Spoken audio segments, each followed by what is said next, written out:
This is Abundantly Clear, a Malorie Nicole podcast designed to help you further understand the concept of abundance and put it into practice to build the business and life of your dreams. We'll be breaking barriers of conditioned belief, the standard rules of marketing, and empowering you to achieve real success, allowing you to make a greater impact and live a fulfilled, purpose-driven life with ease. Welcome to the conversation, the stories, the science, and the synergy of living life abundantly clear. Now, on to today's episode. Hey, and welcome back to this week's episode of Abundantly Clear. Today we have my dear friend and client, Sarah Temte. She is an expert copywriter and messaging expert on both ends. She tends to break the internet and does really, really amazing things in her work. Sarah, welcome. I'm so excited that you're here today. I'm thrilled to be here. Thank you. Yay. So tell us a little bit more about what you do. I help people show up with stories that generate lots of trust, lots of attention, and ultimately help shift beliefs within marketplaces to generate buy-in. Cool. To basically make sure that your audience believes the things they need to believe in order to hit the buy button on whatever you do. So beliefs are important in marketing. Turns out they matter just a little bit. How do you do that for somebody that is new to copywriting or doesn't quite understand what you mean about this belief concept? How would you explain that to someone that's trying to transition just showing up and talking about what they do into your version of really being the expert and helping take the client before they buy through that journey of shifting their beliefs so that they're ready to buy? Yeah. So if you're a business owner, you should make two lists, and one should be what your clients look like, what they act like, what they believe, what they think about your market, what they think about your offer, what they think about themselves and their capability to show up and get value from your offer. And then you should make a list of what they maybe thought or believed or felt before they met you or were in your world. So for you, Malorie, your clients believe certain things about what you do. They believe that you are able to hold space for them to shift into new beliefs. They believe that you're going to be able to help them get out of like emotional ruts or old patterns. Now, if you take that same client and trace 6 months back, they maybe had some different beliefs or feelings about what you did. Like maybe they thought like energetics are kind of a myth, or they thought emotions aren't actually that connected to business results. And when you have those two lists, you're really clearly able to see the gap between where your market might currently be at and then where they need to be at to become a client. Cool. And you're able to speak into that gap then. Cool. And speaking into that gap is the essence of showing them what's possible and showing them exactly why they're not quite there yet. Is that kind of what you're saying? Yeah, 100%. So it might look like telling a story of someone who was in their same position 90 days ago and then holding up a mirror at what's been possible for that person now. It might look like shining a light on some of like the beliefs that they've held for a really long time and saying, hey, have you thought about maybe looking at it a different way? Yeah. And this is a no fluff podcast. And I think there's a huge problem in the market right now with people not paying attention to that in their copywriting at all. Yeah. And they're just kind of throwing up their products or services all over the internet, going out online saying, blah, blah, blah, blah, blah, blah, blah, blah, this is what I can do. Hire me. And that storytelling, although it's called storytelling, it's really the experience of the human connection and why someone purchases. And it's something that's getting a little bit lost. Would you like to share more about how you feel about that? Yeah, 100%. I think too many service providers, consultants, coaches, they think that their offer is the best thing since sliced bread. And so they think, hey, if I just tell people how great I am, people will naturally see how much that they need me. But especially with like transformative work, even if someone actually believes that you can do what you say you can do, they may not believe that they're the type of person who can benefit from the offer. And so many other things like need to fall into place. And so that's the first problem, is that them believing that you're really great and awesome and that your offer is this magical unicorn of a thing isn't the only factor in them making a buying decision. And the second thing is that we're all seeing literally thousands of advertisements, sponsors, promises every single day. And so in this endless ticker tape of offers and promises, more offers and promises don't really stand out. Whereas storytelling is the most powerful way, in my opinion, to generate attention, because humans naturally want to hear about other humans. Like, we love being a fly on the wall of someone else's life. We love finding ourselves in any story. And there's just like a low barrier of entry to get interested in a story. Whereas I think the barrier of entry for someone to get interested or give their attention to an offer is much higher if it's like a blatant sales pitch. Yeah. So there's a little bit of an overlap here. And I think the work that I do and the work that you do, and it's that the limiting beliefs that we all have, because we all have them. Nobody's perfect. We all, it depends on how much energy we're putting into those limiting beliefs as they come up. Are we just observing it and moving past it? Or are we really like letting that take over our mind? But that concept plays into how we're showing up in our marketing and how many people are really buying from us. Because if our ego is doing our marketing, then we're not really creating that emotional connection with the person on the other end that truly might be struggling with feeling like, yeah, but that offer sounds great, but that can't happen for me. No, it's 100% true. And I talk about this in the health space a lot, because I write in that space a lot, but also I think it's a really obvious way for us to make this connection, is if a personal trainer or a health coach is posting about someone who achieved this great like weight loss or has really mastered some area of fitness, they've finally got that 6-pack, whatever it is. And if that person, that client story that they're sharing is, a 22-year-old college athlete, it's like, okay, cool. So you were able to help this guy get in great shape. But if I have chronic illness, or if I'm 50 pounds overweight, or if my metabolism has started to slow down, if I have a food addiction, it doesn't matter how much I think you know about exercise or fitness. I don't actually believe you can do it for me. Absolutely. Do you hear my puppy in the background? I do. I want to see your puppy now. Puppy, do you want to be on the Abundantly Clear podcast? You want to make a guest appearance? Is that something that you've experienced in your journey of being an entrepreneur, of things that you wanted in your business or personal life, in shifting your own beliefs? Can that really happen for me? Yeah, 100%. I've believed things like, okay, I couldn't get that sort of result until I'm older, or I couldn't get that sort of result because I don't have the right personality. Hold on, I'm going to interrupt you for 1 second, because the audience, I want the audience doesn't, well, some people listening to this know who you are. How old are you? I'm 23. You're 23. Yeah. And your business is absolutely on fire, and you have created something really freaking magical in a really short amount of time. How long have you been in business? A little over 1.5 years. Yep. Little over 1.5 years. And when I say like she breaks the internet, I mean like she breaks the internet. That's the goal.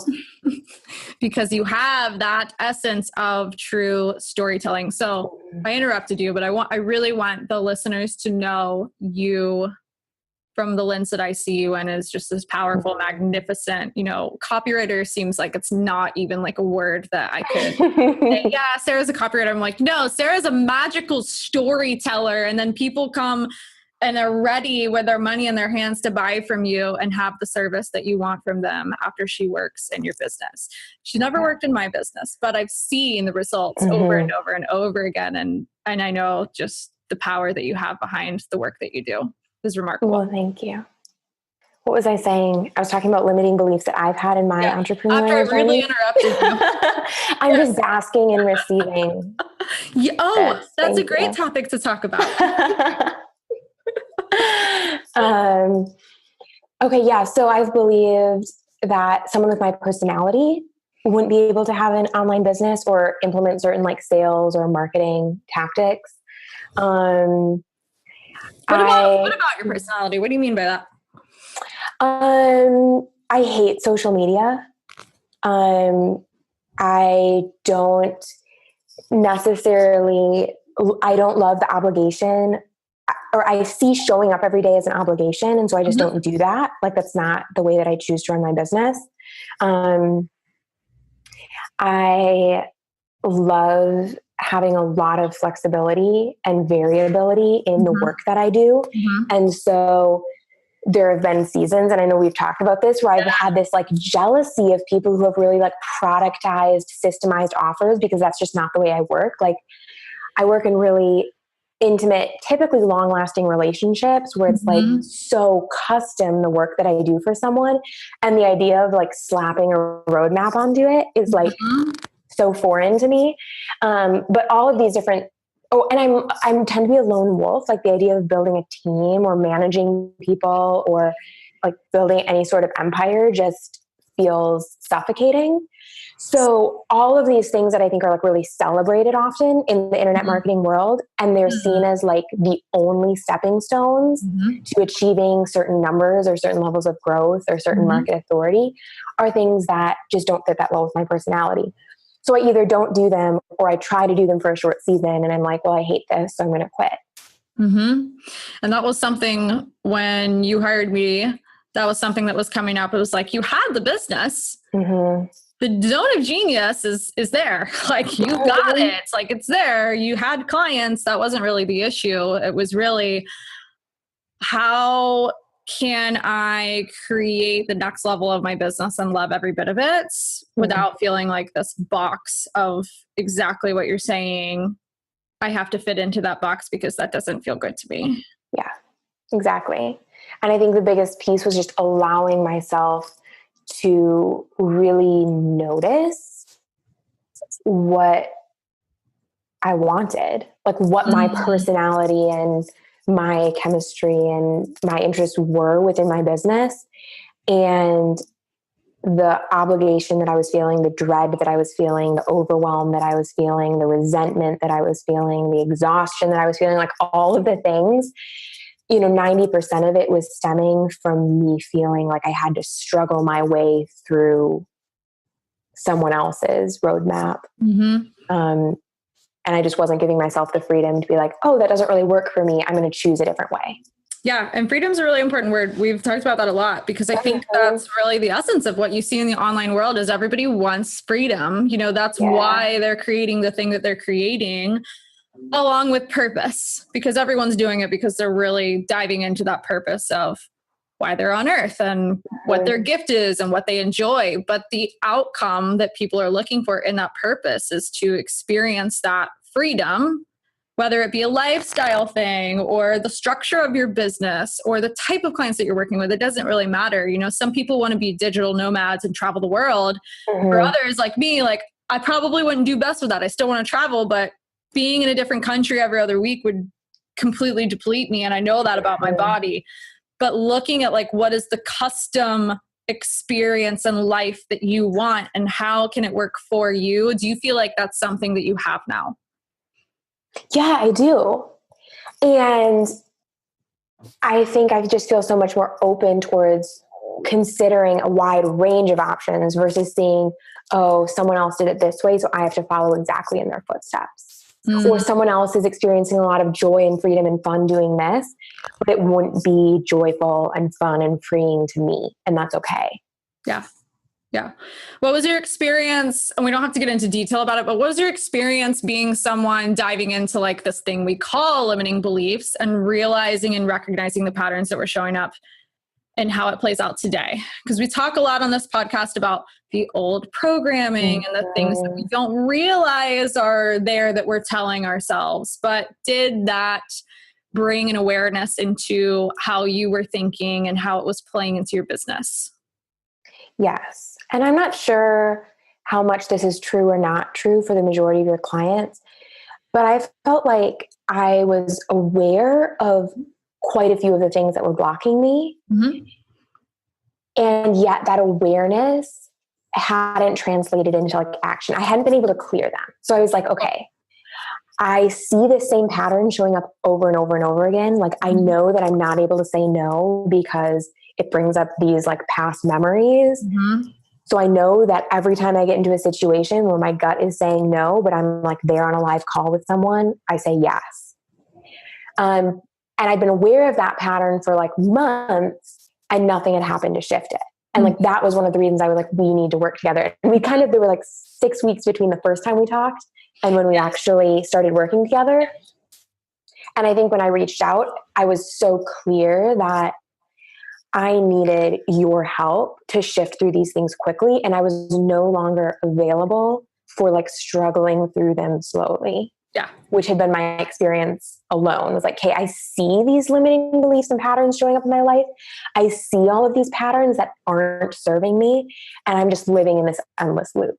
Yes. And that's so common. I love that you're such a self-aware person. And most of the people that I work with are because they have successful businesses. They're already doing things. They're, helping people in a way that's sustainable for them.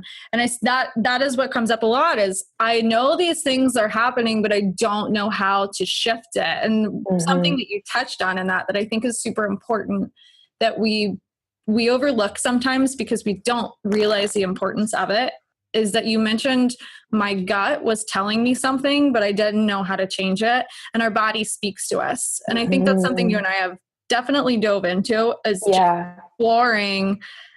We're not just getting these messages and these signals through our mind. It's not just what's, going on up in the brain and what our brain is telling us in that moment, but there's this whole other world of our body is telling us things too. And sometimes we have a tendency to dismiss the importance of what that actually means, whether it be good or bad, Yeah.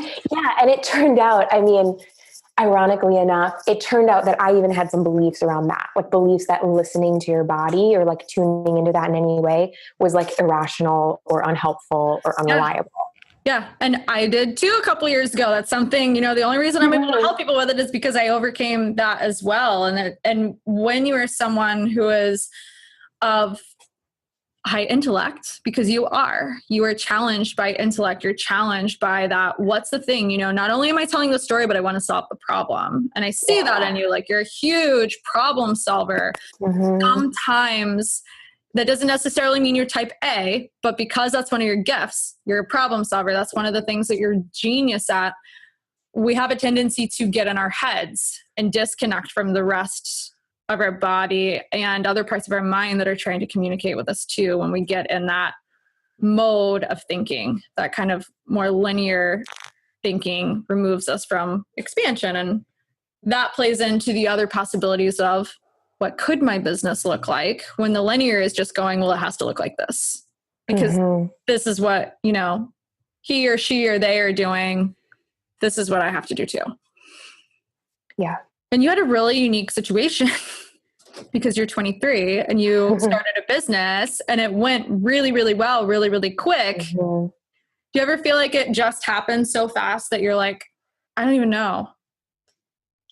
Yeah, absolutely. It was such a string of dominoes falling. And it was, I don't know how much we've talked about this, but it was never my goal to start a business. That was never my plan. And all of a sudden I was like, I have like a full-time roster of clients. Yeah. I guess I have a business. Yeah. And that is such a blessing and something that I'm so grateful for because I couldn't be more excited and more passionate about what I do. However, if I could count the number of times that I've been like, I'm overwhelmed with clients and inquiries and someone has been like, that's such a great problem to have. Still so many, exactly. I was like in so many of those moments, it's like such a privileged problem but it brought a lot of stress into my life. Yeah. A lot of stress into my life, partly just because of who I am and the way that I responded to affirmation and people needing me and people depending on me. But anyway, it's been interesting. Like, it's been such a fast journey where it's like, wait, 2 years ago, I was like finishing my thesis and thinking I was going to like be a professor or something. And then I have all this abundance and now I don't know what to do with it, how to respond to it, or how to react. Yeah. No, that makes so much sense. You have a concept that I see you talk about a lot, which you and I haven't really fully dove into. But I would love to talk about it here on the podcast. And that's just the principle of be interesting. Mm-hmm. I'm going to stop it there and let you tag on. Yeah. I have a couple really strong beliefs about being interesting and the way that we show up online. So the first is that if people aren't consuming your content, it's not because they have short attention spans. I see a lot of people complain about that really frequently. They complain about the algorithm. They say people are no longer watching long videos or opening long emails, blah, blah, blah, blah, blah. And it's like, actually people are consuming more media than ever before in history. Like, every person on the planet is spending more time consuming information and stories and media than ever before. So if they're not consuming your stuff, it's not because their attention spans have died. It's because your stuff just isn't interesting to them. Yeah. Like, there's zero ROI for them opening your email, so they quit. And I want to be clear that ROI and value isn't just, because I think our community gets wrapped up in this. It isn't just about providing like tactical training or like this massive light bulb moment in every piece of content. That stuff is important. But sometimes it's just, oh, hey, like another human has experienced what I'm experiencing right now. Yeah. Yeah. Or, oh, that made me feel a little lighter by the end of reading that. Yeah. Or that was hilarious. And now I'm not taking life so seriously on a Monday morning. Yeah. Like, those things are all legitimate ROIs too. And so I think sometimes entrepreneurs like stuff their content so full of what they think is valuable and don't actually understand what people are looking for in content, because it's not just a list of tactical tools all the time. That is very true. Our first conversation, I still remember something that you said to me, because as an entrepreneur, I try to go back and ask myself, why did this person hire me? Why did this client hire me? And I think it's something that we should be doing more of to really follow the client journey. And I remember something that you said to me was, I saw something you wrote about how it gets to be easy, and I'm just not sure I'm there yet in my own business. And I want to learn more about what you mean when you're saying this. And that is, I'm not a copywriter, right? But sharing a message, and I'm trying to do it in a way that doesn't always look like a screenshot of someone's experience or what you're saying, like that tactical, like, here's how you do XYZ, take these 3 steps, now go. And I think one of the things that you go back to all the time is, what is that human connection that you're making with your audience? When they're reading what you're writing, when they're reading what you're putting out there, how do they feel when they're reading the material that you've written, no matter what channel it's on? It doesn't matter if it's Facebook, an email, an ad, it really doesn't matter. But how do they feel? And it's that feel word. I've talked about that word a lot on this podcast. It's that feel word that gets missed so often in marketing and in business these days, because everyone's just looking for the how. Yeah, exactly. Those feelings matter. And speaking of those feelings, if someone's listening and is like, well, great, crap, but how do I generate those feelings? Back to that idea of being interesting. I think there are a couple key factors. So one is acknowledging that it's okay to show up differently in different areas of your life. Because I think there's this buzz phrase in marketing right now where it's like, just be authentic and the people will come. And I think what's dangerous about that is people get wrapped up in like, okay, so I just have to be myself. Like, what do I talk about? Like, do I just talk about like stuff that I talk about with my best friend? Like, where am I supposed to go with this? And the reality is I show up to this podcast interview differently than I show up to date night with my husband. And neither one is less authentic. It's just like, I'm in a different role. And so I'm choosing to show up in like a different way. So in business, if you want to be interesting, I see that as saying like, hey, like choosing to turn the volume up on your personality. And by that, it doesn't need to be fake or forced, but it's like, hey, I'm going to show up with like my best, highest energy self. And for me, that means that I don't show up every day, because that would be overwhelming to every day show up with tons of personality and lots of stories and a high level of like presentness. That would be too much for me. So instead, I show up less frequently, but when I do, it's like I'm showing up with all of myself, like all of my excitement, all of my preparation, all of my readiness to like pour into what I know my audience needs to hear. Absolutely. Another thing I would say about being interesting is people are so remarkably terrified of excluding people from their audience or from their messaging. And here I'm not talking about like being disrespectful or intolerant, but just saying like, hey, I'm only for this type of person. I'm only for people who need this, or I'm only for people who are passionate about this. And so they walk around sharing really generic, vague stories instead of being able to show up with like really hilarious targeted anecdotes, because they know that's the type of thing that would make their people laugh. Yeah. So they're speaking to everybody. In turn, they're speaking to nobody. Yeah, 100%.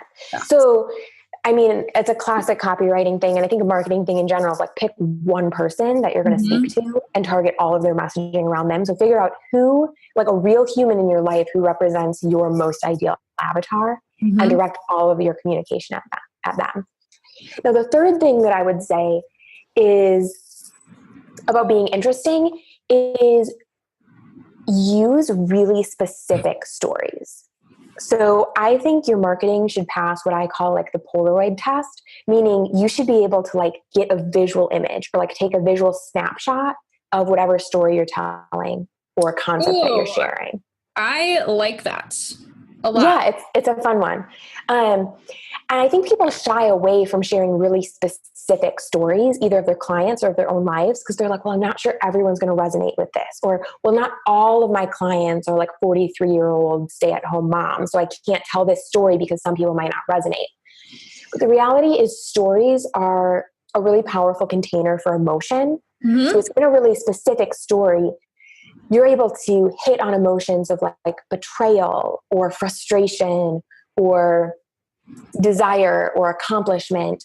All of these really, really powerful feelings show up much more strongly in a specific story than they do in a generic paragraph where you're like, are you feeling frustrated by all of the stuff that's going on? That doesn't make me feel frustrated. I may rationally be like, oh yeah, I guess I am kind of frustrated in my business. But if you paint a picture of that, I actually get into that emotion like in my body. Yeah. And the reality is that humans are really good at translating other humans' pain and pleasure. So even if I haven't been in someone's exact situation, so even if I'm not the 43-year-old stay-at-home mom, if you talk to me about how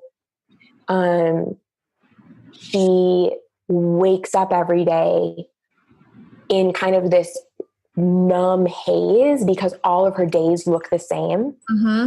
And she is really struggling with a transition out of her career. And she dreads her husband leaving for work every morning.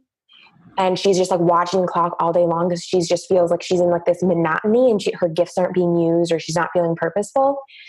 Even if I haven't been in her exact situation, I can really sit in those emotions and resonate with that. Because it's the same with watching movies. I am the worst person ever to watch movies with because I developed such a strong emotional connection with the story. And I'm like, someone in real life has gone through trauma like this or pain like this.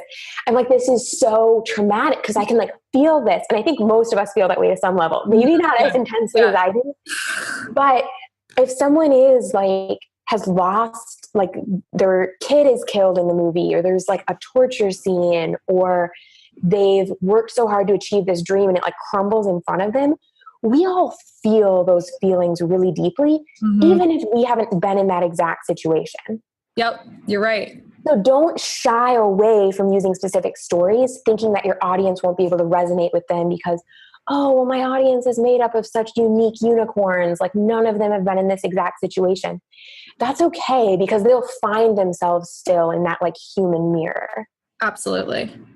The emotion part of that is so powerful. And I'm not a huge movie person, but I'm a sucker for America's Got Talent or like The Voice. Imagine that. People like experience empowerment. And when they have those moments of like, I did it. Wow, I won. I'm in. I'm on to the next step. I feel that in my heart. And I have caught myself. Like, I'm not a big crier with movies, and I can hardly get into movies, but I'm like, oh my God, it's Tuesday and I'm watching America's Got Talent, and this 15-year-old is like going on to live their dreams. I'll start freaking welting up with tears in my eyes because I feel 100%. it. Yes, 100%.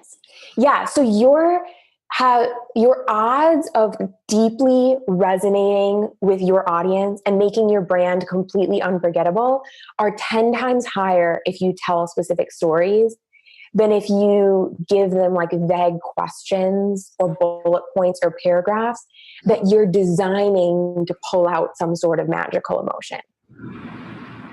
So selfless ask. What was your story in working with me? In a couple brief. Oh yeah. You mean like what made me work with you? Or what was my... No, the experience of it for somebody that's listening, because I probably didn't do a very good job of asking you that 10 minutes ago. Now that I'm going back and going, here we go. I experienced instant relief, which I think was a really huge thing, because for me, I was at the end of my rope. So I had 12 different client projects going on at any given time. And I'm like a complete solopreneur. So like I was managing 12 different really high touch client projects. And that meant I went to bed every day feeling like I had let someone down because I had missed a deadline. I hadn't communicated as well as I should have. I'd pushed back milestones and that was just the sickest feeling in the world, to like end every day feeling like, hey, I just put in like 16 hours of work and I still didn't get done everything that I should have. And then there was the fact that I was putting in like 16 hours of work a day. It was so normal for me to work until midnight or later. And I was working on the weekends. Like it was so sad to me that had become my normal. Like my husband would just assume that I would be working on the weekends. Like he would just, I would be like, just make plans with your friends, hang out with someone because I'm going to be working all day. And I was exhausted and just waking up and going to bed with so much anxiety constantly. Oh, my puppy's back. Say hi. And I realized like I couldn't stay there. Like I was absolutely at the end of my rope. I'm sorry. And you didn't have any time for your puppy. I didn't have any time for my puppy. I didn't have any time for anyone in my life. And I wasn't being the human that I wanted to be. Oh, I like that you my work was keeping me from being the human that I wanted to be. And I had tried to solve the problem with tactical stuff. And that had given me like a measure of relief in some ways, but it wasn't moving the needle enough. And that's when I recognized, okay, there's something deeper, because I've done tactical stuff. Yeah. I've done stuff that's supposed to solve these marketing and operational problems. Yeah. And I still find myself getting into old patterns of overwhelm, old patterns of procrastination, old patterns of anxiety, and just reliving these things over and over again. I mean, I would put in an 18-hour day and be like, I'm not going to sign another client because I can't take anymore. and an inquiry would show up in my inbox and I'd be like, sure, let's do it. And I was like, why the heck am I doing this? Like, I couldn't even explain why, but I couldn't stop it. So, we started working together like 4 months ago now, I think. And, or 4.5. Yeah. And I didn't expect like instant results. I was like, I felt so deep in the hole, like so much stuff had stacked up that I was like, this is going to take so long. But I really felt instant relief once we started to shift some of those first old beliefs and patterns and clear stuff out. And I was like, wait, like I feel lighter when I get up in the morning. Like this is crazy. And I feel this freedom to decide what my business is going to end up as. Cause I was literally like, there were days where I was just distraught and like telling Jonathan, like, I don't think I can ever get out. Like I said those words, like, I don't think I can ever get out. Like it felt in the moment, like I will always be overwhelmed. I will always have too much on my plate. I will always say yes to things I don't want to do. And I will never have like the freedom that I want in my business. And that belief shifted really quickly. I was like, wait, there are these changes that I can make that make a really big difference. Yeah. Just because my brain is literally working differently. Yes. So it was just really, really crazy. Yes. I thank you for sharing that. And I want people listening to this to know what's possible for them, right? Because that's part of what you were touching on at the beginning of the call is just reading stuff and feeling like, well, that can't really happen for me. And that's not really possible. And those results are too big and that might happen for somebody else, but that can't happen for me. And you are someone that, to say it's instant for everyone, it's not, right? Everybody's different. Everybody's coming with a different set of problems. Everyone's experience is different. But I saw your shift happen so quick in the transition that you personally made because of, this is the other thing that gets lost a lot in storytelling and sharing what business results look like. You showed up to the call a certain way that allowed you to see the results that you experienced on the other end, right? Yeah, I think I was so ready for something to change. So I was like, no, we're going to go there. Like, we're going to go really deep. I'm going to show up really vulnerable. We're going to dig all of this out so that we can shift this. And yeah, to your point about like, it's sometimes taking longer. I don't want to give the impression that like the next day, every single thing in my business was different, but it was like, there was a relief because my thought patterns were operating differently, or I was making decisions from a different place. So there were plenty of hard days and hard conversations in the next couple months, but it wasn't like a slog for the whole way. Yeah. And I love that authenticity of just being like, it didn't feel like just rainbows all of a sudden in my life. And oh my God, everything just disappeared.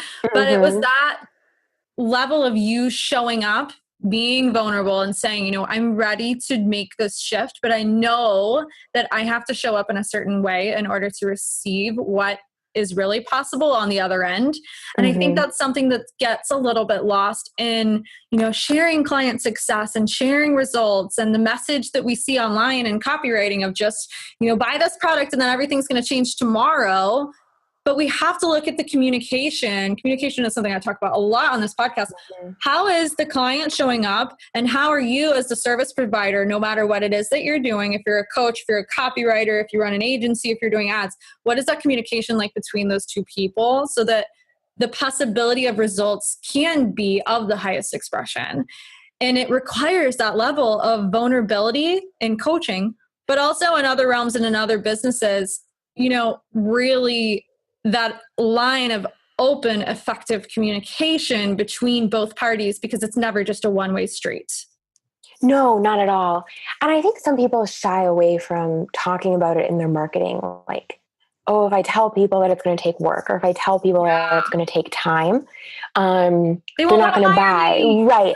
But I go back to two things. So the first is do you only want to attract clients that are looking for instant fixes? Yeah. Because those people are a headache to work with. Like if you tell people that you have a push button solution and they get in and then there's work to be done, and they're the type of person who's looking for like a savior for their business, you're going to have problems and you're going to have yeah, because the scarcity mindset's going to be running the relationship that's opening up. Right. Yeah, absolutely. And then the other thing is, actually people are pretty skeptical if you tell them they can get instant, magical, unequivocal results. Yeah.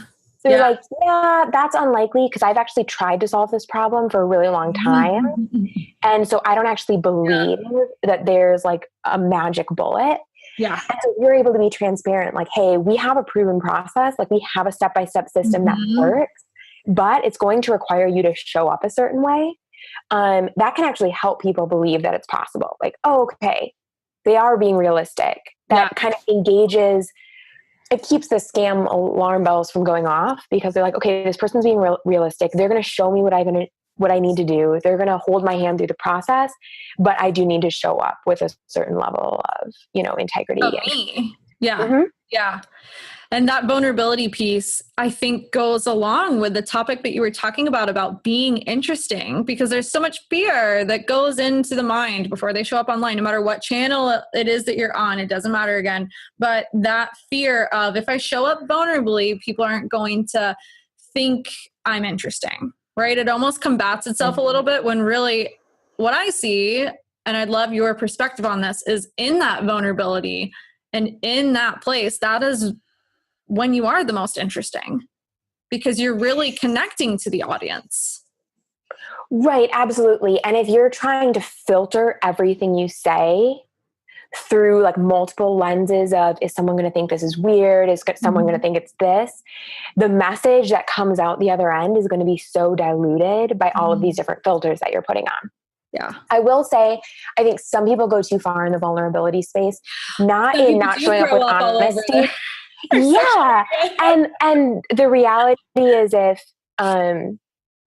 sort of like I said in a post yesterday, like if you treat your audience like a victim, they'll show up like a victim. Yes. Well, if you show up like a hot mess, you're going to be attracting that same thing. So respect the role that you hold in showing up for your business. Like back to what I said, like it's okay to show up differently in different areas of your life, but don't feel like you have to be this perfectly put together person either. Absolutely. And I actually tell people, if they struggle with like finding that balance,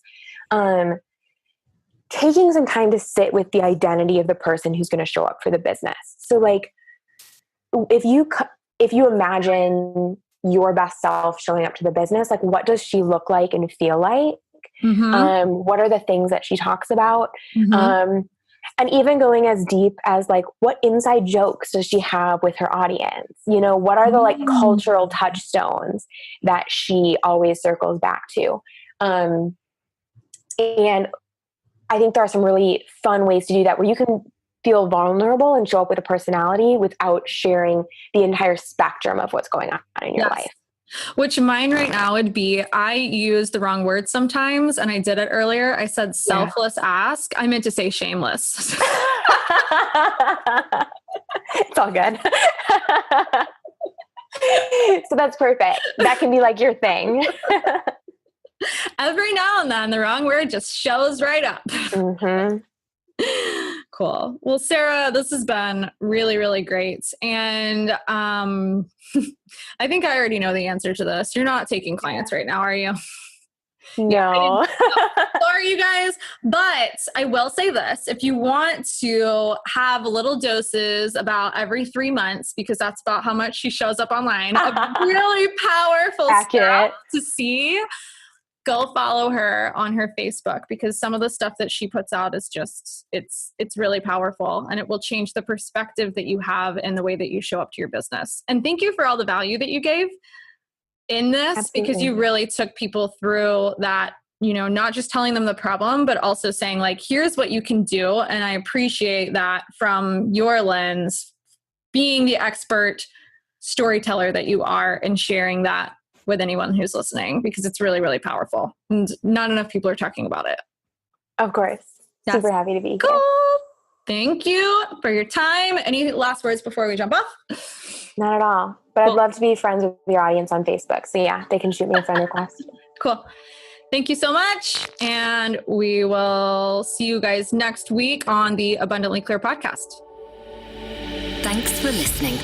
As you put these concepts and practices into action, you'll begin to see the benefits of living an abundantly clear life. To connect with Malorie and other high performers, join the Abundantly Clear Entrepreneurs community on Facebook or visit malorie-nicole.com.